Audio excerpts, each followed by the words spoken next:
사람하고 인사하시겠습니다. 건강하세요 하면 인사하시겠습니다. 건강하세요. 정말 지금까지 우리 춘천에 또 우리 더 이상 확진자가 없고 다 퇴원하고 이렇게 된 것을 볼 때 얼마나 감사한지 모르겠습니다.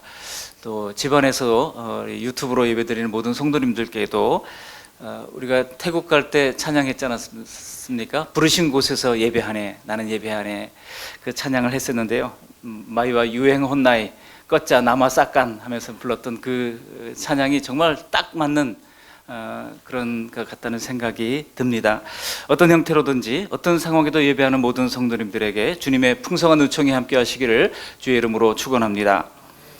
지난 1월 달에요, 기독교 윤리실천운동에서 3년 전과 마찬가지로 이 종교에 대한 백성들의 인식 설문조사를 했습니다.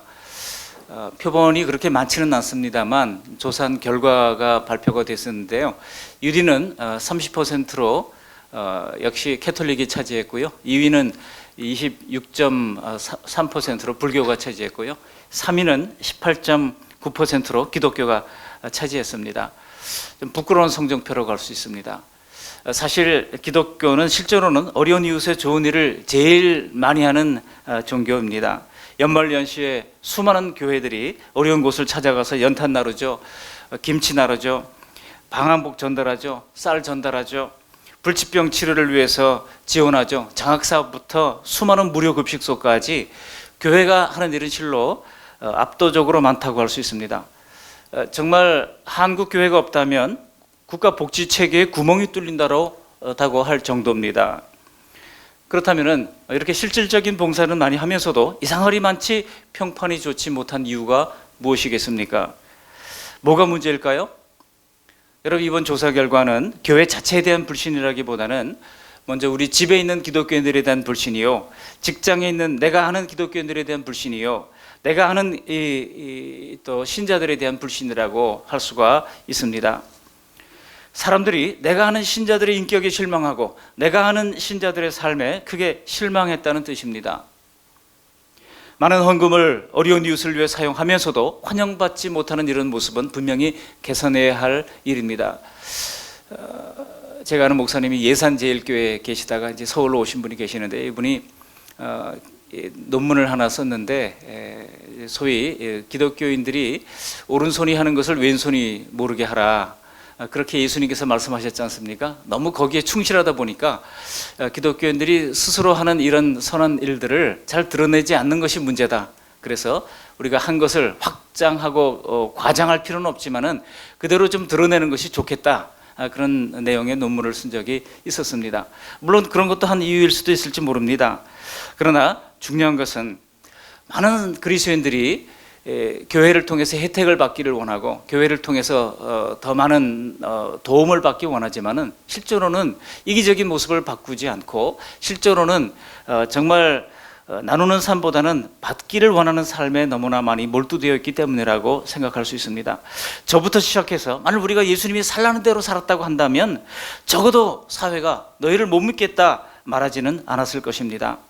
오늘 예수님이 말씀의 결론에서 보시면 이렇게 말씀대로 살지 않는 인생은 결국 49절에 있는 대로 주추 없이 흙 위에 지은 집이라고 그랬죠. 마태복음 병행기사에 보면은 마태복음 7장 26절에는 모래 위에 지은 집과 같다고 예수님께서 일종의 경고를 하시는 것입니다. 처음에는 예수님의 가르침과 기적에 반해서 몰려든 수많은 군중들도 예수님의 가르침을 통해서 은혜는 받았지만은 그렇게 살고 싶지는 않은 겁니다. 그래서 돌아가서는 그냥 자기가 지금까지 살고 있던 대로 살았다는 것입니다. 그야말로 말씀 따로 삶 따로예요. 따로 국밥 아니겠습니까? 그러자 당시 이스라엘의 상황은 점점 더 악화됐습니다. 점점 더 죄의 나락으로 떨어지고 말았습니다.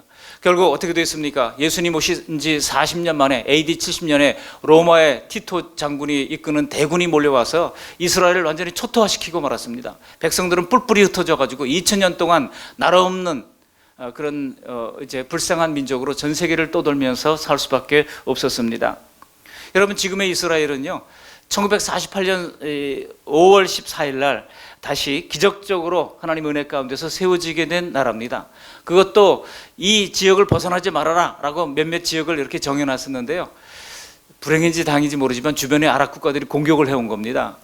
평화협정을 분명히 맺었음에도 불구하고 대규모로 주변의 나라들이 연합으로 공격을 해오는 바람에 불과 몇 달 만에 전쟁을 하면서 오히려 이스라엘의 영토가 확장되는 계기가 됐죠.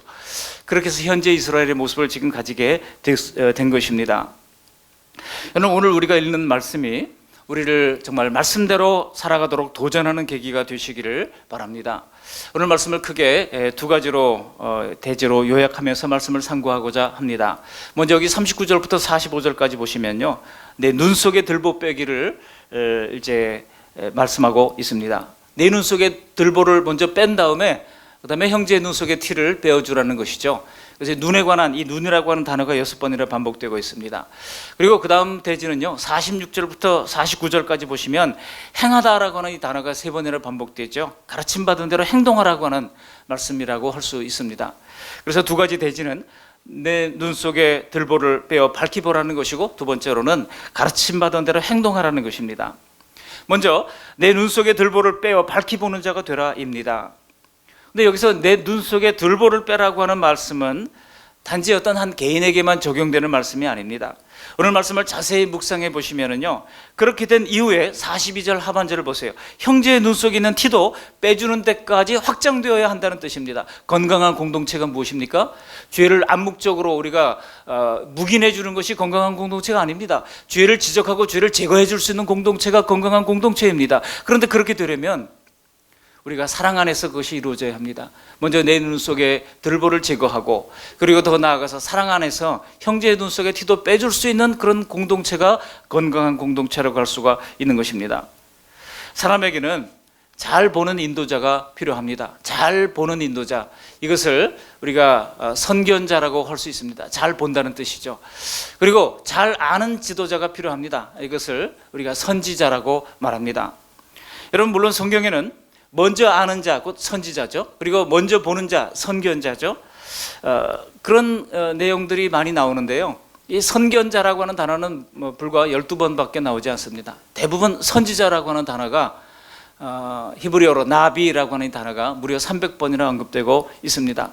그런데 사무엘상 9장 9절 하반절에 보시면은요, 지금 선지자라 하는 자를 옛적에는 선견자라 일컬었더라 라고 말씀하고 있음으로써 이 선지자나 선견자나 혹은 먼저 깨달은 자, 선각자라고 그러죠. 이런 것들을 별로 차이 없이 구분 없이 쓰고 있음을 알 수 있습니다.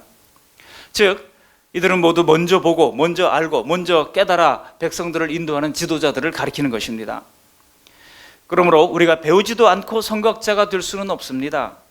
40절 말씀처럼 먼저 제자가 되어서 스승의 가르침을 잘 받아야 나중에 온전한 자가 되어서 가르치는 이 선생의 역할을 감당하는 지도자가 될 수 있다는 말씀입니다. 그러니까 순서가 이렇습니다. 첫 번째는 가르침을 잘 받는 제자가 되어야 한다는 것이고, 두 번째는 온전하게 되어야 한다는 것이고, 그리고 세 번째로는 가르치는 자, 즉 지도자의 자리까지 가야 한다는 겁니다. 인간은 누구나 지도자가 돼요.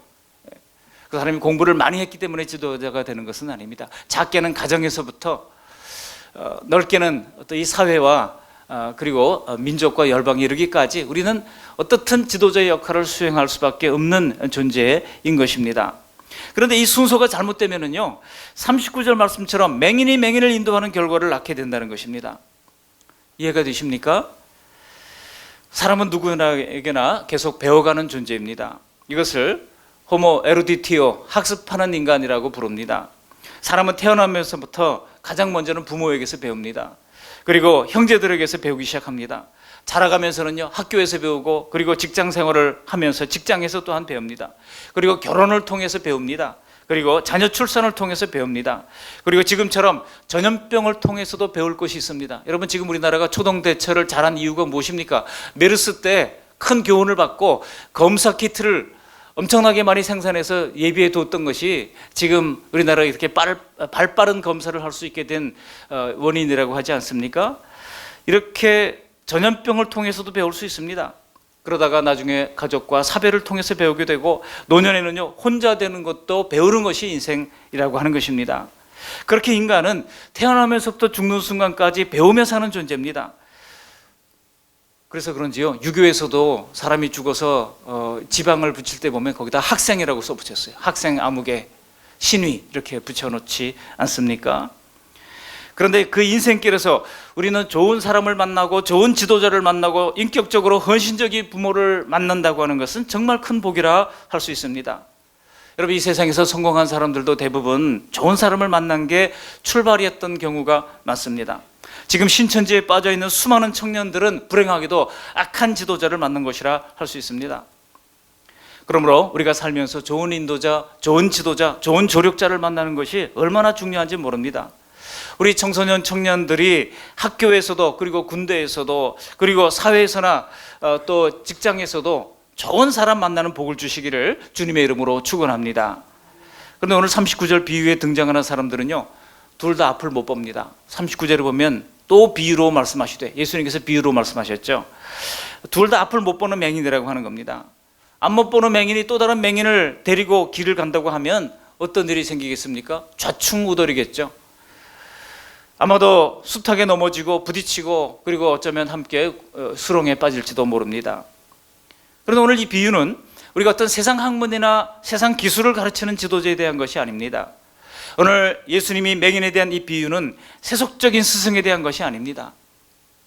자연인으로 출생한 모든 사람은요, 이 세상의 본질이 무엇인지, 그 근원이 무엇인지를 잘 못 보고 사는 맹인이라는 것입니다.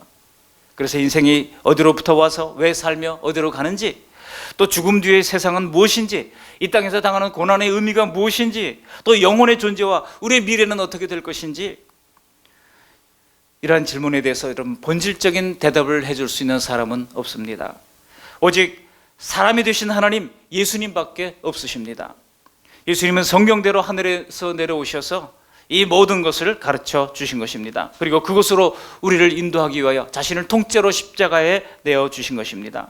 예수님의 이 고난의 십자가는 주님의 말씀이 진실이라고 하는 사실을 보여주는 것입니다.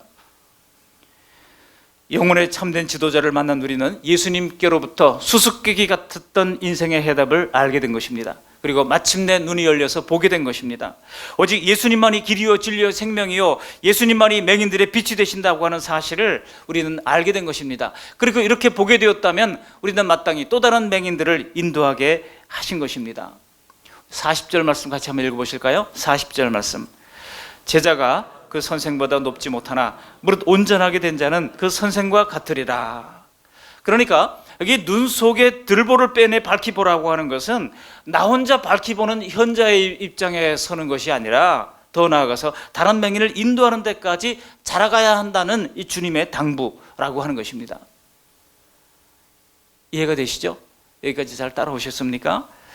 여러분, 이 길을 눈으로 보게 된 사람만이 어디가 길이냐 묻는 자들에게 우리 예수님이 그러하셨듯이 거리낌 없이 내가 곧 길이요 진리요 생명이다 라고 외치면서 다른 이들을 인도할 수가 있다는 것입니다.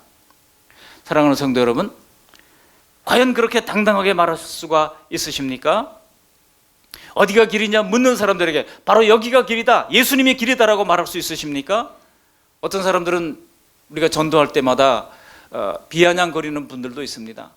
예수 믿으면 다냐라고 묻고 있는 사람들에게 예수님이면 다다라고 우리가 당당하게 자신 있게 말할 수 있으십니까? 바로 그 길에 대한 복된 소식이 첫 번째로 성경과, 그리고 두 번째로 성령의 인도와, 세 번째로 우리의 입술의 전도를 통해서 영적 맹인들을 구원의 길로 인도할 수가 있는 것입니다. 물론 자라난 우리 자녀들이 이 세상에서도 좋은 지도자를 만나고 필요한 학문적 지식과 지혜도 배우는 것이 필요합니다. 그런데 성경은요, 그것도요 이렇게 말씀합니다. 잠언서 1장 7절에 보시면 여호와를 경외하는 것이 지식의 근본이거늘 그랬습니다. 무엇이 지식의 근본이라고요? 여호와를 경외하는 것이 지식의 근본이라는 겁니다. 경건의 실력이 세상에서도 우리를 지혜롭게 한다는 것입니다. 실제로 하나님을 경외했던 다니엘과 세 친구들을 보십시오. 다니엘서 1장 17절에 보시면 하나님이 그랬어요. 하나님이 이 네 소년에게 학문을 주시고 모든 서적을 깨닫게 하시고 지혜를 주셨으니 그랬어요. 여러분, 학문을 주시고 지혜를 주신 분이 누구라고요? 하나님이라고 말씀하고 있는 것입니다. 하나님이 주시고자 하는 자에게 하나님께서 지혜도 주시고 지식도 주시고 깨닫는 능력도 허락해 주신다는 것입니다. 그렇습니다. 하나님을 아는 지혜는 우리가 그토록 원하는 세상적 지혜도 더욱더 탁월하게 만들어 주시는 것입니다. 세상 사는 방법과 지혜도 하나님을 아는 지혜 안에서 온전해지는 것입니다. 그러나 우리는 영적으로 먼저 깨닫고 먼저 보는 자의 가르침을 잘 믿지 못했습니다. 순서가 그렇습니다. 먼저 선각자, 선지자의 가르침을 우리가 잘 받는 것이 중요합니다. 그러므로 우리는 그 가르침 안에서 온전하게 되어서 또 다른 사람들을 가르치는 영적 사대의 연결고리가 되어야 할 것입니다. 디모데후서 2장 2절에 보면요, 사도 바울로 시작하는 영적 사대의 연결고리가 나오죠.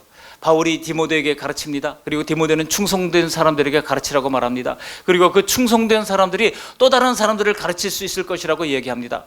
바울, 디모데, 충성된 사람들, 또 다른 사람들에 이르는 이런 영적 사대. 그래서 우리가 마땅히 내 눈에 들보를 벗고 밝히 보는 가운데 나아가 나의 디모데를 만들고 그가 충성된 사람들에게 전하고 그 충성된 사람들이 또 다른 사람들을 구원하는 이 구원의 선순환의 대열에 우리 모두 당당히 설 수 있기를 주님의 이름으로 축복합니다. 바로 이것이 내 눈 속에 들보를 빼고 밝히 보아야 할 이유가 된다는 뜻입니다.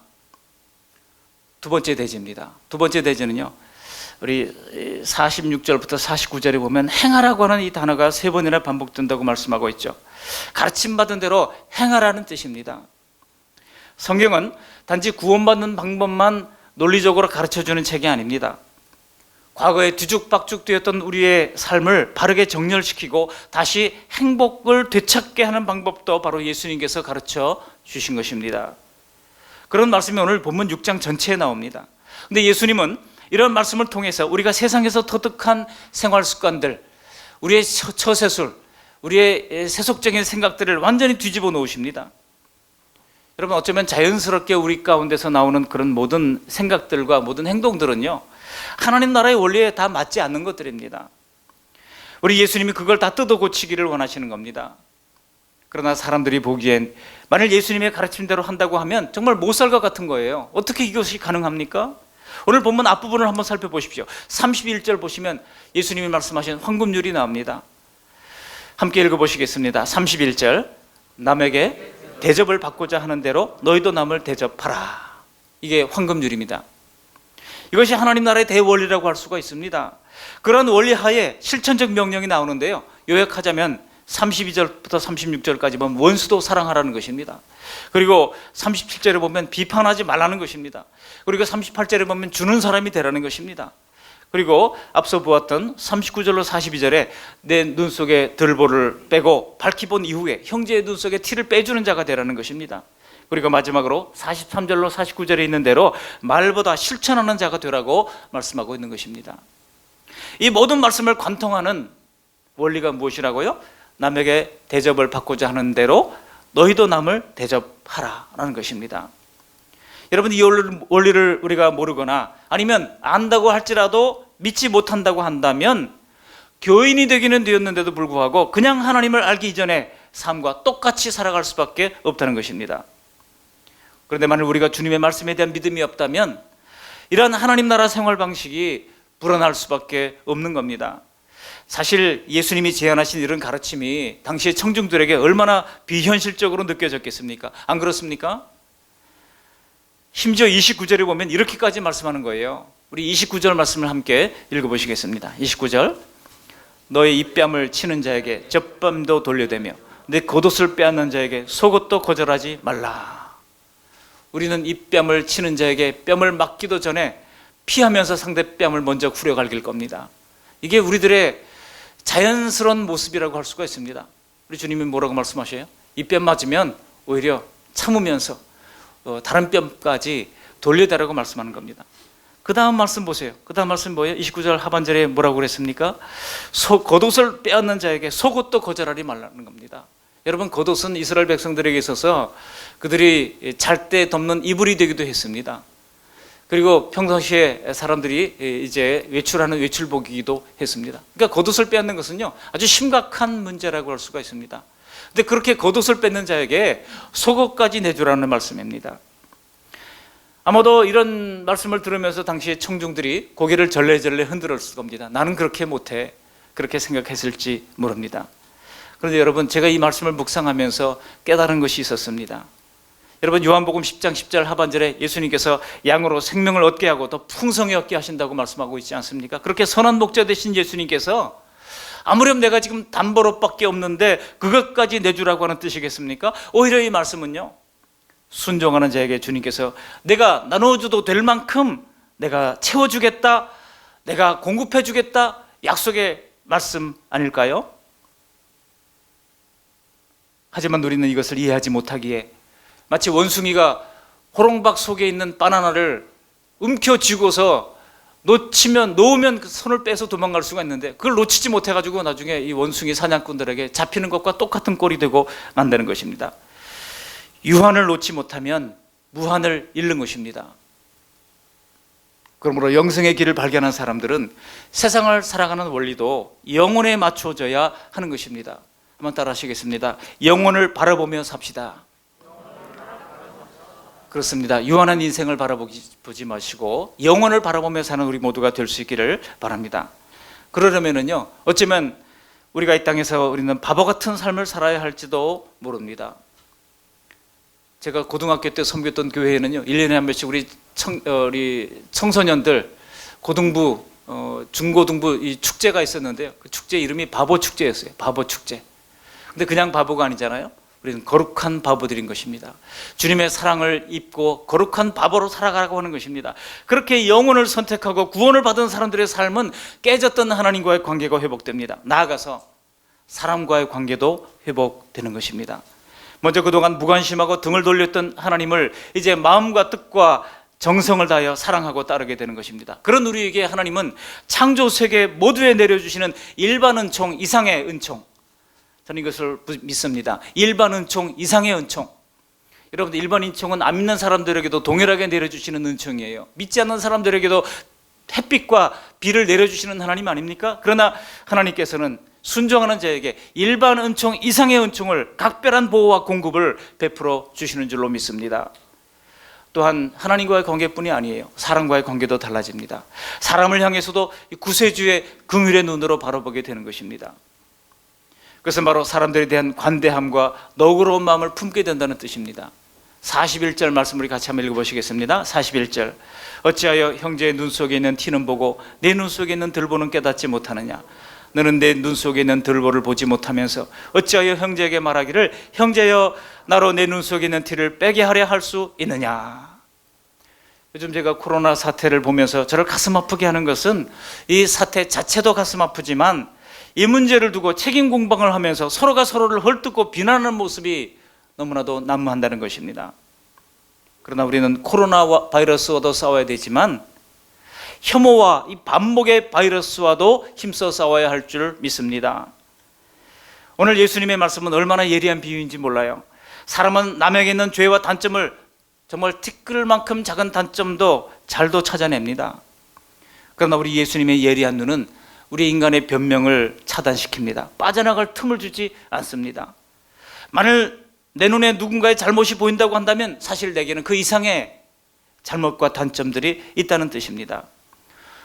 유독 남의 눈에 티가 잘 보이는 사람은요, 실은 나쁜 마음이 들보처럼 들어앉아 있어서 정말 봐야 할 것은 못 보고 안 봐도 좋을 것만 본다는 뜻입니다. 그러므로 내가 남보다 비범해서 다른 사람들의 결점이 더 잘 보이는 것이 아닙니다. 오히려 이미 그 죄와 결점을 경험한 사람들이 더 잘 보는 겁니다. 내 눈에 예민하게 보이는 다른 사람들의 결점은요, 실은 우리가 이미 경험해서 알게 된 죄라는 것입니다. 놀라운 예수님의 통찰력입니다. 그렇기 때문에 여러분, 나는 척하면 다 알아, 척하면 다 보여 라고 하는 것이 결코 자랑할 일이 아닌 것입니다. 사람들의 악행은요, 그 이면에는 항상 인간 누구나 가지고 있는 죄성이 웅크리고 있습니다. 여러분, 제가 가끔 찬송가를 집안에서도 흥얼거리면서 부릅니다. 찬송가 426장에 보시면은요, 이런 찬양이 있어요. 이 죄인을, 제가 가슴을 치면서 이 죄인을 완전케 하시옵고 내 마음속에 영원히 거하소서, 이런 찬양을 하다가도요, 갑자기 아내가 바가지로도 긁으면은요, 이내 가사가 바뀌는 거예요. 저 죄인을 완전케 하시옵고. 참, 이게 참 목사라도 할지라도 모든 인간이 가지고 있는 죄의 그림자 아니겠습니까? 사람의 내면은요, 다 똑같은 죄인입니다. 그러니 누가 누구를 비판하고 누가 누구를 심판할 수가 있겠습니까? 50보 100보죠.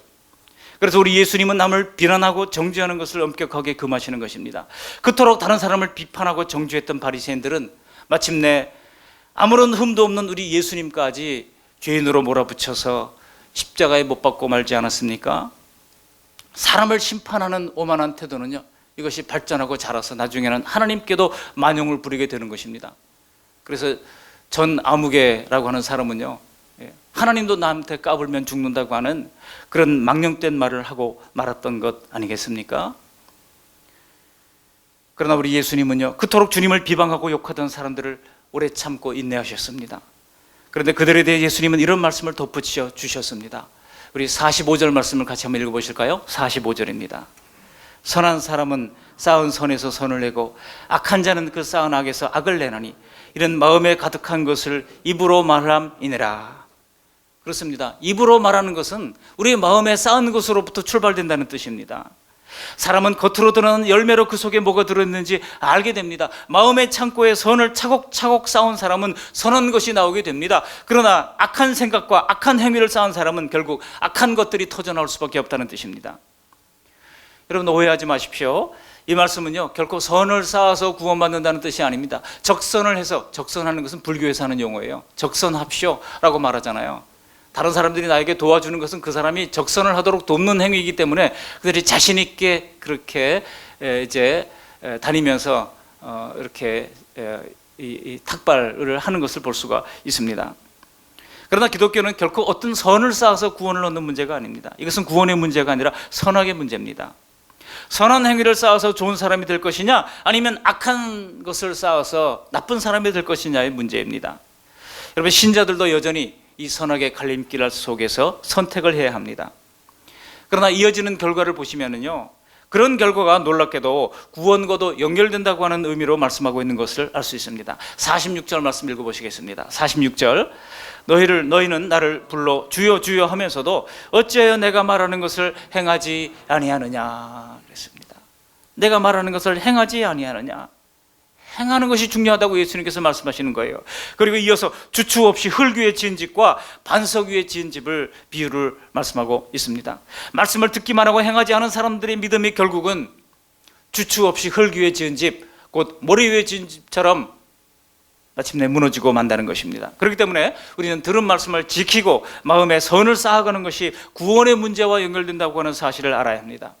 그럼 이것이 바로 빌립보서 2장 12절 하반절에서 말씀하고 있는 것처럼 두렵고 떨림으로 너희 구원을 이루라고 하는 하나님의 말씀인 것입니다. 구원은 우리의 공로가 아니라 예수님의 대속의 사역을 믿을 때 받게 되었지만, 한편 이 구원은요, 우리의 삶으로 이루어가는 측면이 있다는 뜻입니다.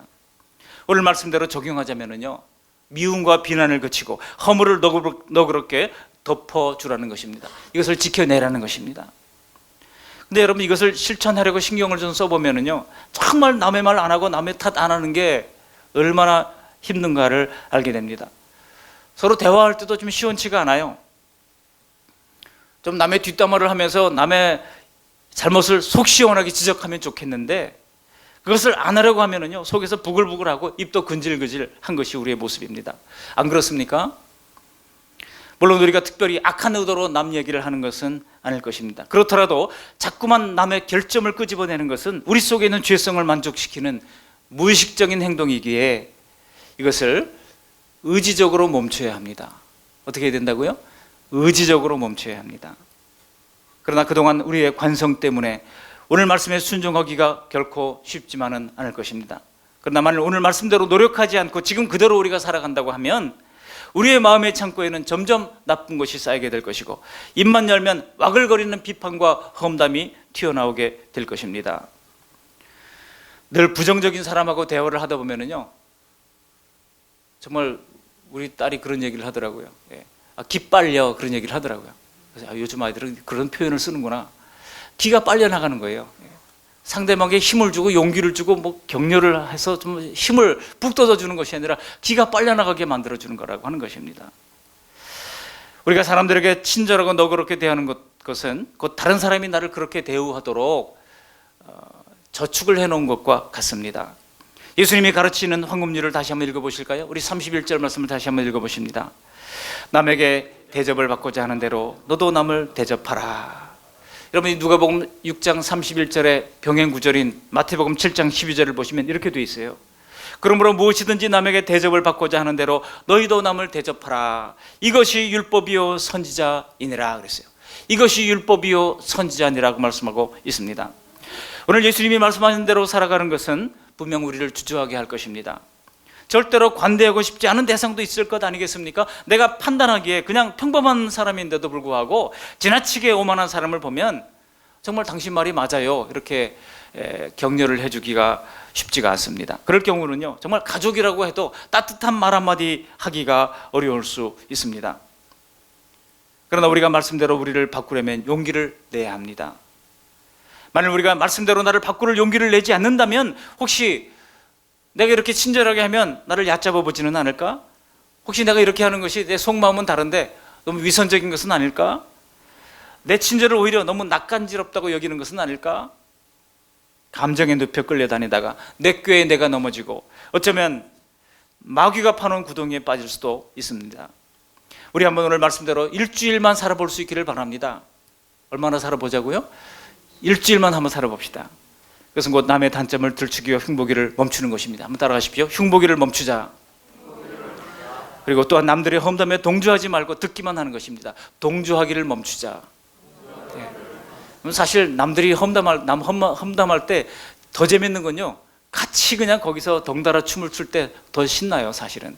근데 그걸 좀 멈추자는 것입니다. 한번 일주일만 그렇게 해보십시오. 남 험담할 때 그렇지 않을 수도 있어 라고 한번 오히려 역으로 얘기를 좀 해보십시오. 그리고 가족의 결점이 눈에 보일 때 말하기에 앞서서 즉시 나를 돌아보는 것입니다. 남의 결점이 보일 때 나를 돌아보자 하면 시작하시겠습니다. 시작. 남의 결점이 보일 때 즉시 나를 돌아보자. 남의 결점이 보일 때는요, 즉시 나를 돌아볼 수 있기를 바랍니다. 평소에 나의 죄성과 단점에 비하면 저 정도는 티끌에 불과해 하면서 우리의 비뚤어진 입술을 제어할 수가 있다면 우리가 조금씩 주님을 닮아가는 삶을 살아갈 수 있게 될 것입니다. 사실 우리가 마음을 좀 넓혀서 생각해 보면요, 결함이 많아 보이는 사람은요, 그만큼 힘든 환경 속에서 살았을 수가 있습니다. 따라서 그런 상처와 나쁜 성품들, 그것은요, 허물을 덮어주는 가운데, 사랑으로 감싸주는 가운데 회복이 되지, 그 티를 자꾸 지적하면요, 점점 자기 방으로 몸을 도사리게 될 뿐인 것입니다. 여러분, 우리 중에 상처받지 않고 성장한 사람이 누가 있습니까? 나의 두드러지는 약점도 생각해 보면 그런 상처와 힘든 환경에서 나온 것이라 할 수 있습니다. 우리가 잘 아는 도종환 시인이 이런 시를 썼었죠. 흔들리지 않고 피는 꽃이 어디 있으랴. 이 세상 그 어떤 꽃들도 다 흔들리면서 피었나니, 흔들리면서 꽃망울 고이고이 맺었나니, 흔들리지 않고 피는 꽃이 어디 있으랴. 다 공감하시잖아요. 그러므로 에베소서 4장 32절 말씀처럼 서로 불쌍히 여기면서 서로가 서로의 잘못을 덮어주고 좋은 말로 위로하는 게 단점을 더 잘 극복하게 만드는 지름길인 것입니다. 마지막으로 여러분 36절 37절 말씀을 함께 읽어보시겠습니다. 36절 37절입니다. 너희 아버지의 자비로우신과 같이 너희도 자비로운 자가 되라. 비판하지 말라. 그리하면 너희가 비판을 받지 않을 것이요, 정죄하지 말라. 그러면 너희가 정죄를 받지 않을 것이요, 용서하라. 그러면 너희가 용서를 받을 것이요. 오늘 주시는 말씀대로 한 주간 잘 실천하실 때 우리 마음의 창고에서 선한 것이 쌓이고 점점 더 선한 말, 소망의 말이 나오리라 믿습니다. 그리하여 하나님과 사람과의 관계가 다 평안하고 우리의 믿음은 반석 위에 세워지는 놀라운 역사가 일어나기를 주님의 이름으로 축원합니다. 아멘. 고마우신 하나님 감사합니다. 날마다 귀한 주님의 말씀 들려주신 것을 감사합니다. 오늘 주신 말씀대로 먼저 내 눈 속의 들보를 빼어내게 하시고 밝히 보게 하시며 그 이후에 사랑 안에서 형제의 눈의 티도 빼줄 수 있는 좋은 선생으로 성장해 갈 수 있도록 인도해 주시며 또한 가르침 받은 대로 실천하여서 험담을 그치고 비난을 그치고 그 마음에 쌓은 손으로 선한 말, 소망의 말, 격려의 말, 덕담을 하게 하시며 서로 불쌍히 여기는 가운데 좋은 성품의 열매, 하나님과의 풍성한 관계의 열매, 사랑과도 아름다운 관계의 열매를 맺는 좋은 나무가 다 되게 해 주시옵소서. 예수님 거룩하신 이름으로 감사하며 기도합니다. 아멘.